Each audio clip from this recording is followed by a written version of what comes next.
திருமணமாகி 4 வருடம் முடித்து பிறந்தவர் எங்களுடைய அனீஷ் ரூபா. அவன் பிறந்ததற்கு ரொம்ப சந்தோஷமாக இருந்தது. எல்லாருமே ஒரு பயங்கரமான ஒரு football fans and for one particular club. கோஇன்சிடென்ஸான்னு தெரியல, எல்லாருமே ஒரே கிளப் தான் ஃபாலோ பண்ணுவோம். அது ஒரு அமைஞ்சிருச்சு. Everyone is a die-hard fan of Manchester United. So அனிஷை பற்றி சொல்லணுன்னா எங்கள் 2 பேருக்கு ரொம்ப ஸ்பெஷலான பர்சன். அதாவது நாங்கள் ஒரு 4-5 பேர் ரொம்ப க்ளோஸ். அதாவது எவ்ரி வீக்கும் மீட் பண்ணாமல் இருந்ததே இல்லை, அந்த அளவுக்கு செம க்ளோஸ்ன்னு சொல்லலாம். கடவுள் எங்களுக்கு தந்த இந்த பையனுக்காக கடவுளுக்கு ரொம்ப நன்றி செலுத்துகிறேன்.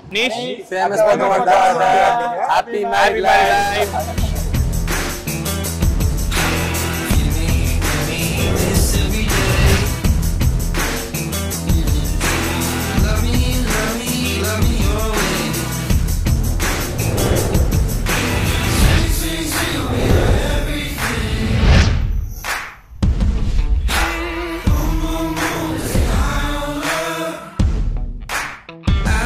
He's a